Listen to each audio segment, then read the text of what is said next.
Worse than the Great Depression. Let's have a look. Hello everyone, Florian.Heise here and welcome to another episode of HeiseSays. I thought we'd have a look at this article written by Alexis Carey from news.com.au regarding our good governor's speech, which we all watched here on a live stream last night, in which he made a few predictions. And those that interest me the most, or that I found most surprising, I mean it wasn't a particularly exciting speech, was his prediction that the economy would recess by 6% this year and then grow by 6% next year. Now, the ABS and the RBA have interesting track records with their predictions, the RBA in particular. I'll bring up my favorite wage growth chart here and you can just see how accurate they've been with their predictions. So we'll have to see if that is going to tie over to the 6% down and then 6% up. Remember guys, if you lose 6% profit, you're going to need to increase, or if you lose 6% value or 6% size, you're going to need more than 6% to grow up again. It doesn't work the same way. I mean, let's do a little sum here. We will do 100. I'll type here 100 minus 6. Oh, wait, I got to use Excel. 100 minus 6 equals 94. Okay, so 94 times 6%, 0.06, equals 5.64. So 94 plus 5.64 equals 99.64. So, there you go, guys. Not much of a difference, but a significant difference when you take the whole economy into account. So that's the difference. A 6% decline isn't the same as a 6% increase. So you're worse off. You're worse off. So let's have a look at this article that Alexis has prepared. So the Reserve Bank of Australia Governor Philip Lowe has given a grim prediction for the coming months, warning of difficult days ahead. Well, yeah, that's true. We looked at an article this morning discussing just buyers abandoning house and land contracts. You've got the crazy things happening with regards to oil around the world. You've got the economy in lockdown on a global level, and confusion over the best methodology to restart it again. Dr. Lowe fronted the media this afternoon, which was yesterday, to provide an update on the Reserve Bank's economic outlook and the implementation of the RBA's coronavirus policy package announced a month ago. But he said while it was clear we will face some difficult days ahead due to social distancing restrictions and general uncertainty, the economy would recover once the virus was contained. But the thing is, of course the economy will recover. Once confidence gets back, people will step out again. But the question is how fast it will recover. Will the strategies that the RBA is implementing, will it actually aid or will it impede the recovery? Will we get a false start? In terms of the immediate outlook, the next few months are going to be very difficult ones for the Australian economy, he said. So the result of both the restrictions and this uncertainty is that over the first half of 2020, we are likely to experience the biggest contraction in national output and national income that we have witnessed since the 1930s. So we're looking at worse than the Great Depression. He said it was very difficult to predict the magnitude of that contraction, but that the RBA expected national output to fall by around 10% over the first half of 2020, with most of this decline occurring in the June quarter. The unemployment rate is likely to be around 10% by June, although I'm hopeful that it may be lower than this if businesses are able to retain their employees on lower hours, he said. Now here's the thing, and I'll probably do a video about this later. There's other issues with JobKeeper. Now remember, when people are on JobKeeper, the businesses will have to pay their workers. Usually they have to pay them before they get reimbursed from the government. And they're not earning any money on those workers. They're still incurring all the costs associated with having the infrastructure for their business. They're still incurring all the costs of having those workers. So even though you're paying people the JobKeeper payment, they're still getting holiday time. They're still getting other benefits accrued during that period. You still have to pay that. You still have to accrue that. There's talk of some businesses who are even able to receive the JobKeeper still having to incur millions of dollars in other costs associated with maintaining their workforce, so they may terminate them. So it's not the be-all, end-all, guys.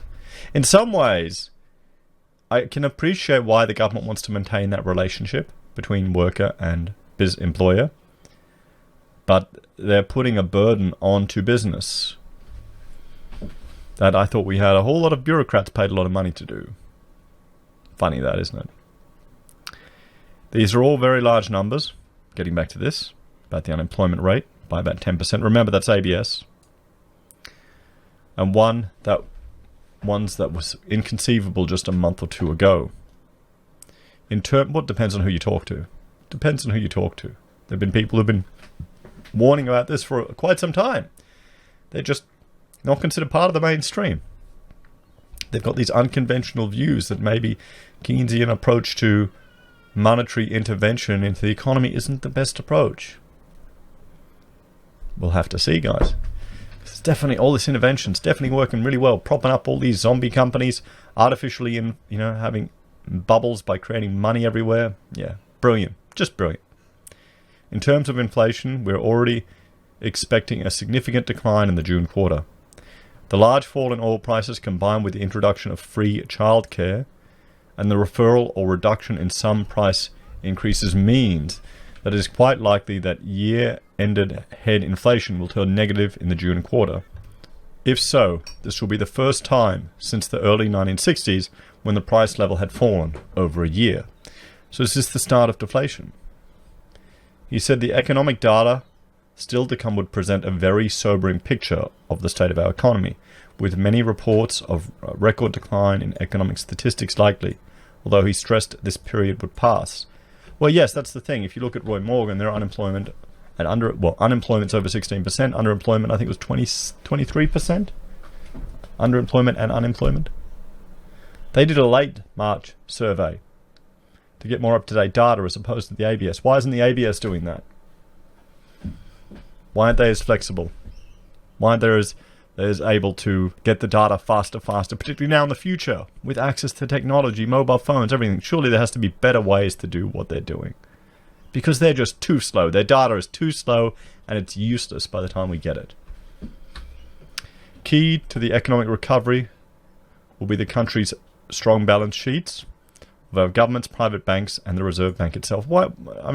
What's the point of the Reserve Bank? They can just generate money out of anywhere. I think we can be confident that our economy will bounce back and that we will see it recover. Why? Our economy is heavily dependent on foreign sources. One of those is the tourism sector, which has been significantly damaged. Then we have exports. Our economy isn't that advanced. Iron ore is one of our biggest exports. We're one of the biggest in the world. That's going to take a hit. Did people ever think oil could go negative? I'm sure there were some commentators out there because, now we're all learning there's a cost associated with oil.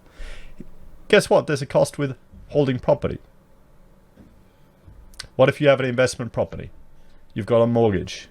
You've got a burden there. You've got to pay rates. You've got to pay fees, other costs. You're not getting any money from it because there's your tenants are on rent strike. And then you've got the eviction embargo. Would you pay someone to take that off you if you were desperate, if you're on the verge of going under?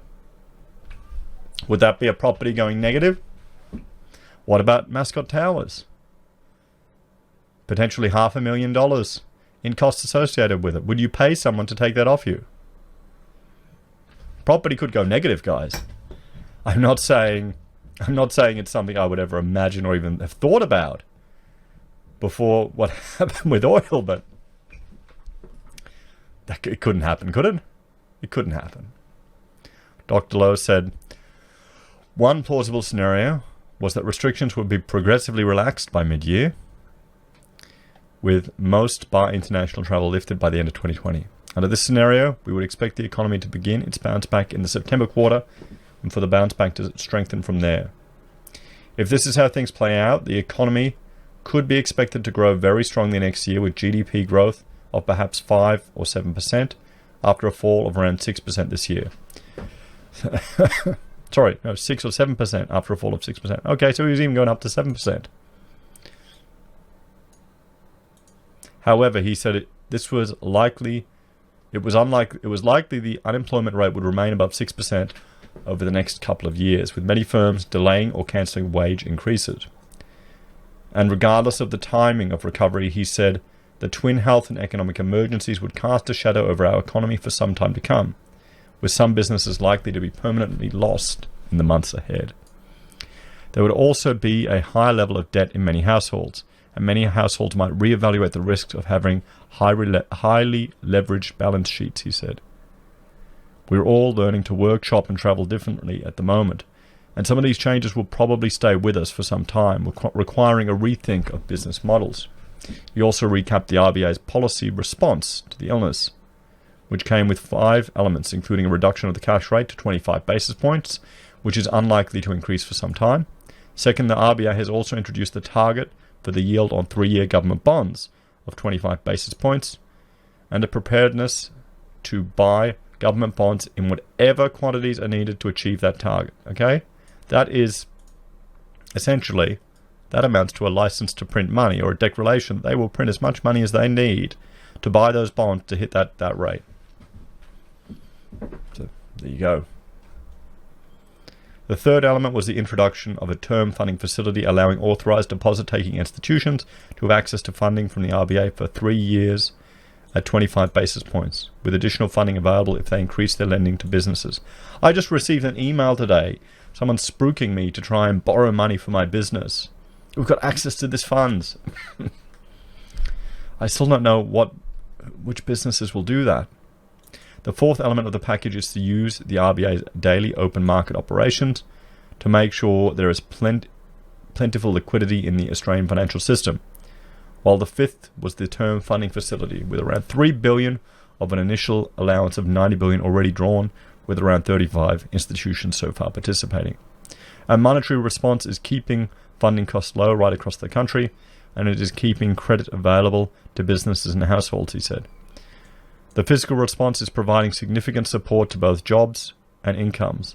Businesses are already helping their employees by keeping them on wherever they can, and banks are supporting their customers with more flexible terms. Yes, but it's still only early days. It's still only early days. Together, these efforts are helping the Australian economy through a difficult period, and they are positioning us well for the recovery. Well, guys, this is the thing. What do you reckon? 6% drop and then 6% growth? Do you think we'll see that happening? Do you think Australia is well positioned? You didn't mention his constant referral to a bridge to the future, but do you think Australia is well positioned to get out of this? Or will all these interventions in the market on a global scale result in the similar mess to what happened in the 30s? As always, let me know your thoughts and opinions in the comments below, everyone. Please like, share, and subscribe to the channel. If you're a fan and you want to support us, there are a few ways you can. You can join the channel on YouTube or Patreon. You can support us via our affiliate links at Amazon or eBay, or Independent Reserve and Kucoin. You can send us gold using Gold Pass, buy our merch from Teespring or HeiseSays, and support us via PayPal. Thanks, everyone. Have a great day, and I'll see you in the next video. Bye for now.